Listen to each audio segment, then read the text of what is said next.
A long-term trend that you were on very early, which is now sort of flavor, maybe not even of the month, flavor of the decade, is Asia. What are you seeing in Asia now? Well, all the creditor nations in the world, basically the largest creditor nations in the world are China, Korea, Japan, Taiwan, Hong Kong, Singapore. I mean, that's where the assets are. That's where the money is. And you know who Middle East? Well, they're in Asia. I mean, you know, Saudi Arabia's in Asia. That's where the money is. That's where the assets are. And you know who the debtors are, and you know where the debtors are. There's an enormous amount of vibrancy in Asia. Everybody still works very hard. They save and invest huge amounts of their income, and they work for the future. It's not quite the same as it is here in the West. I mean, it used to be this way, and you know, when I was growing up in the U.S., it was a lot of this kind of attitude. You've gotten lazier in the West than when you were growing up?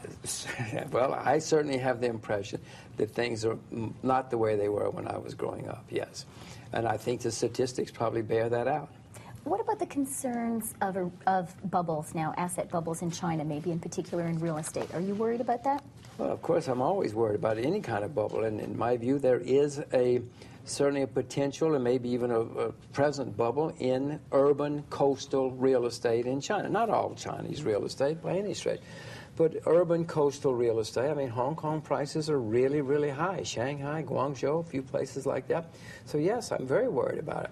But even if it pops, let's say there is a bubble and it pops, it's not going to end the Chinese economy. That urban coastal real estate bubble is a price bubble. Prices are too high. It's not like here. We had a credit bubble in the U.S. We had people buying 4 or 5 houses with no job, no money down, and then they bought more houses. And then the bankers took it and turned these little things into these beautiful little credit instruments. And the whole thing was a huge, perhaps the biggest credit bubble in the history of the world. The biggest I've ever read about, anyway. So that's and the biggest different. of your career? Oh, certainly the biggest of my career. No, sir, I'm talking about history. I've never read about one like this in history. So that kind of huge credit bubble is certainly different from a price bubble, which seems to be what's happening in China. If people go bankrupt, if real estate speculators go bankrupt in China, it's not going to bring down the Chinese economy. In the U.S., and we saw this particularly vividly during the midterms, we're seeing China become somewhat of a bogeyman, and China being painted by both the right and the left as the culprit in America's economic problems, with particular focus on the undervalued Chinese currency. Is that a fair assessment of what's going on in the world? What, the politicians are finding somebody else to blame? Of course, that's a fair assessment. It always happens. Whatever country you're talking about, in any time in history, when things go wrong, politicians always blame 3 groups of people. They always blame the foreigners, because the foreigners don't vote, the foreigners aren't there, they have different languages, different religion, their food smells bad, they smell bad. Chinese food smells bad? No. I'm telling you what politicians always say about foreigners. Then they start saying, oh, and their food smells bad. And then they say the people smell bad, all those foreigners. Whatever kind of foreigners there are. Politicians always blame foreigners. And that's what's going on with the China story?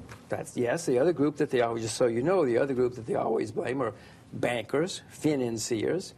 Nobody likes financiers when things go wrong. They blame all their problems on bankers. So foreigners, bankers, and the third group they always complain about are journalists. Because if the journalists didn't write about these problems, we wouldn't have the problems. But this is nothing new. It happens for thousands of years. This is the way politicians react. So when you say, is it a fair assessment? It's a fair assessment that that's the way they're acting. Blaming our problems on China is not the solution.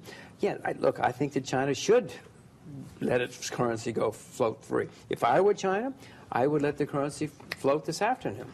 And what's holding them back? Well, there are many people in China who think that if they do that, that some parts of the Chinese economy will suffer.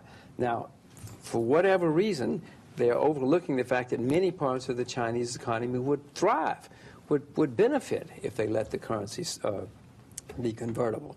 For whatever reason, the people who think that they would suffer have more power than the people who realize that they would be better off.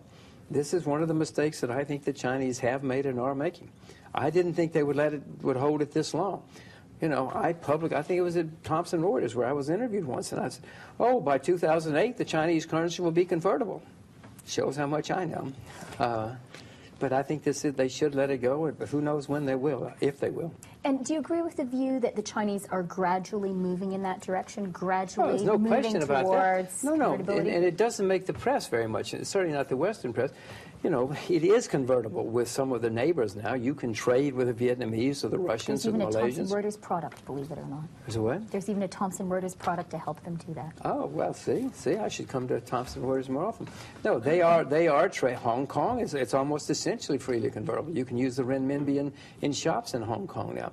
No, they've certainly opened up an enormous amount. They have currency swaps with some of their neighboring countries. It's happening. It's not happening as fast as I would do it, but I don't vote in China. I don't have a say-so in China. Can I ask you to predict when there'll be full convertibility? I told you, 2008. Okay, let's not do the past prediction, but the future one. Why Are you going to take a risk? To me? I was wrong about it the first time. Some people will. Just to give it a try. It's becoming more and more convertible. 2012? Just in time for the You're U.S. talking about election? fully convertible? Yeah. Like the euro or the Australian dollar or something like that? I would probably say by 2013, but I mean, this is just 1 year off. But this is an absurd the projection for me because it's opening slowly. It's happening. I mean, I own the renminbi. It's full disclosure. I own the renminbi, and every time I can, I buy more renminbi. There are legal ways to buy the renminbi. I mean, it's not like buying the euro, but I buy whenever I can because it's becoming more and more convertible. And how about another China issue we hear about a lot from Washington and also from some European capitals, which is this issue of Chinese domestic demand and the notion that you really need Chinese domestic demand to increase to see a strong global economic recovery. Do you buy that? Well, I certainly don't buy that Washington, D.C. can tell somebody how to run an economy. Are you kidding? As recently as 1987, we were a creditor nation. Now we're the largest debtor nation. We're not just the largest debtor nation in the world. We're the largest debtor nation in the history of the world. So you think those guys in Washington should tell anybody how to run an economy? Oh, please, you're bad for my nervous system. No, okay, what about the not. essential point, though, if it were made by a Martian, say, that Chinese domestic demand needs to increase? Well, first of all, the way you build an economy, a thriving, growing economy, is you have high savings and high investment. That's what the Chinese have. That's the way you build a long-term economy. That's what we did. Someone has to consume, though, right? Eventually, yes, but first you save and invest. Investment in productive capacity is what leads to long-term growth of an economy. You don't build an economy by going to the disco every Saturday night. That's not the way you build a long-term growing economy. You save, you invest, you build productive capacity, and from that comes internal growth and internal consumption eventually. But you don't just sit down and say, okay, all you guys have saved 35% of your income. Let's stop investing for the future. Let's all go to the disco every Saturday night. Let's spend it on new cars and new TVs. That's wonderful for a while, but that does not build a long-term sound economy.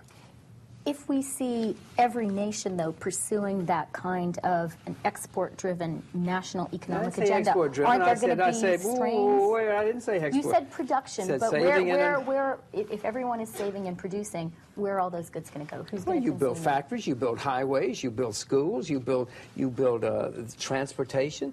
All of that leads to cheaper internal consumption, and eventually, yes, people grow. The people who build the roads, buy beds, they buy clothes, they buy houses. No, eventually it all grows. As long as they're not going to the disco, it's okay? They can even go to the disco if they want to, once a month. I'll let them go to the disco once a month. No, but this is the way, look at the way America grew. That's how America grew. We saved, invested huge amounts of money. We borrowed a lot of money. We were a debtor for a while, but the money we borrowed went into railroads and canals and productive capacity.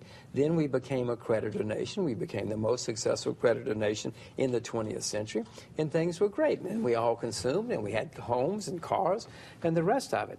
That's the way it's supposed to work. But sitting down and saying, okay, you people stop saving now, stop building highways, stop investing for the future, and start consuming.